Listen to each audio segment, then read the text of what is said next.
Dan masih banyak lagi kepentingan tentang asbabun nuzul.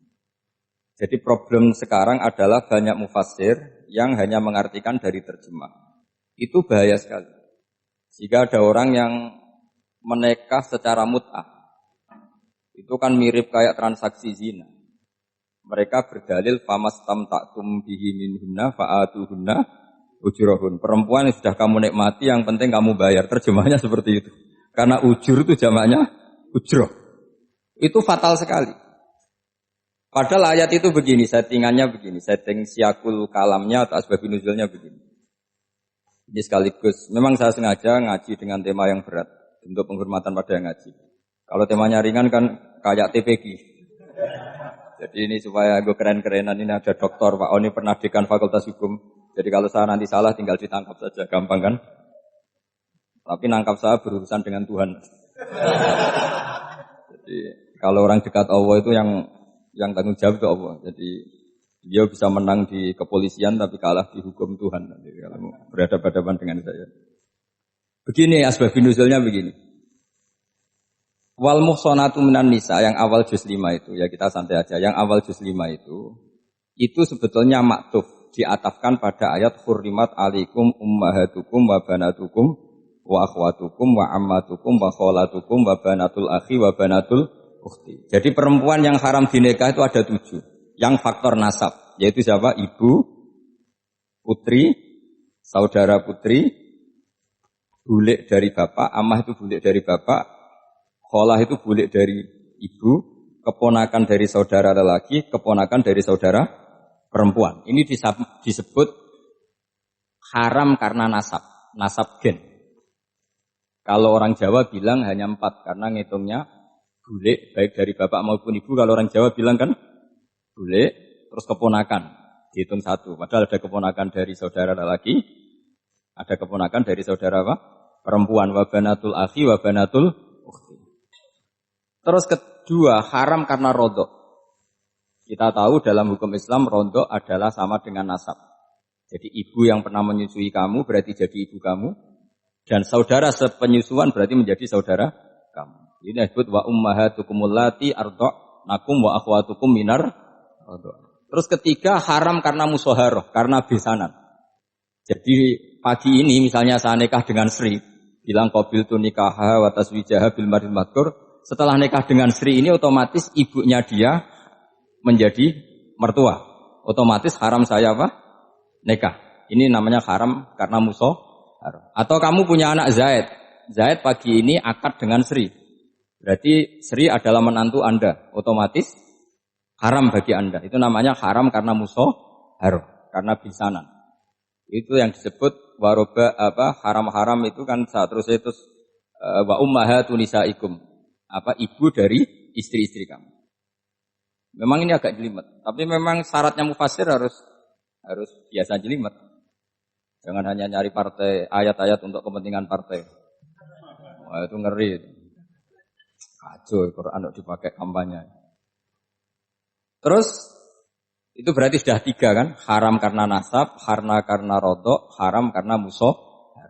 Terus yang keempat ini haram yang bukan karena sebab pada seorang perempuan, tapi karena istri orang. Itu disebut wal muhsanatu minan nisa. Haram menikahi perempuan yang masih milik orang lain. Nah, orang lain yang menikahi ini, istilahnya Allah adalah lelaki yang menikahi perempuan ini adalah lelaki sing muhsinina ghairu musafihin, secara nikah yang sah. Nah, nikah yang sah itu begini dalam hukum fikih Islam. Saya nikah dengan Sri, kalau hanya akad, itu saya wajib bayar mahar hanya separuh. Jadi kalau saya janji bayar 1 miliar, berarti wajib bayar berapa? 500 juta. Kalau janjinya 100 juta, hanya bayar 50 juta. Itu yang wajib bil akdi. Nanti wajib sepenuhnya nunggu bil jima. Kalau sudah hubungan intim, baru wajib 100%. Jadi kalau ada di Jawa, nikah dengan seperangkat alat sholat, itu yang atasannya tok, itu wajib karena akad. Nanti bawahnya nunggu setelah hubungan apa? Intim. Nah, ini hukum Quran, bukan hukum saya.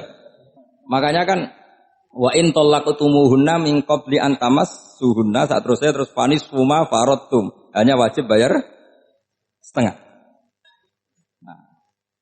Nah, perempuan yang sudah diajak hubungan intim itu kata Allah fa'atuhunna ujurahun, maka wajib kamu bayar penuh.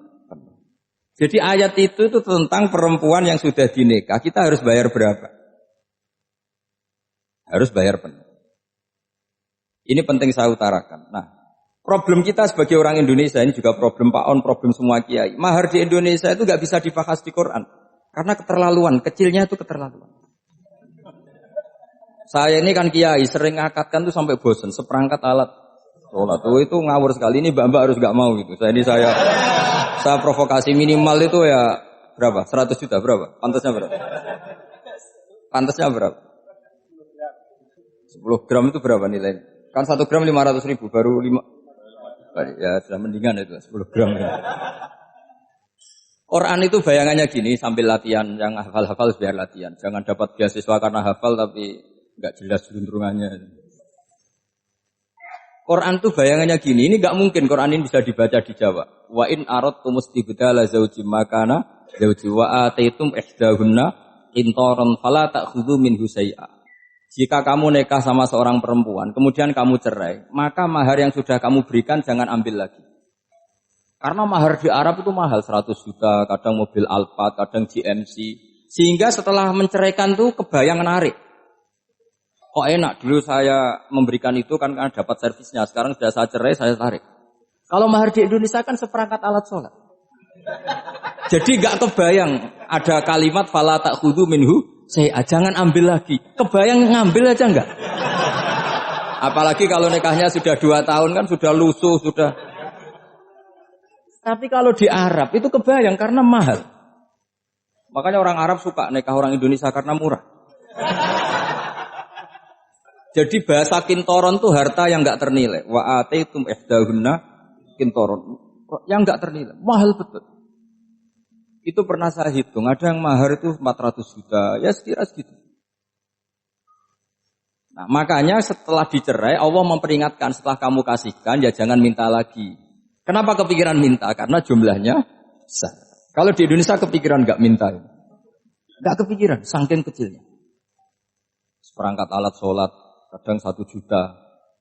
1 juta itu setelah hubungan intim, sebelumnya yang wajib hanya 500. Itu kan gak kebayang. Makanya susah ngartikan Quran di Indonesia, kadang susah karena kadang terlalu. Itu pernah Sayyidina Umar radhiyallahu anhu pernah bilang begini, wahai para perempuan, mahar itu jangan mahal-mahal, kasihan para lelaki. Itu ada perempuan alimah ya, orangnya alim betul. Meskipun gak pernah sekolah di UI, tapi alim itu. Itu usul langsung gini, ya Amirul Mukminin, laisa dzalika laka ya Amirul Mukminin. Waqad qala ta'ala wa ataitum ihdahunna qintaran. Kamu hanya seorang Amirul Mukminin, tidak berhak bikin aturan pembatasan mahar. Allah saja tidak batasi, kenapa kamu batasi? Jika dulu yang namanya nikahnya Sulaiman Agung atau Jamaluddin siapa Ratu Agung, kalau hadiah ya sampai tas mahal itu. Itu kan dari bahasa Arab mumtaz mahal, mumtaz itu istimewa, mahal itu dia punya istri yang sangat dicintai, dikasih hadiah mumtaz mahal. Terus ilat Jawa jadi apa? Tas mahal. Itu sama Mujid Ulil Albab kalah. Itu kalau cerai kan kepikiran minta lagi. Dikasihkan yang baru.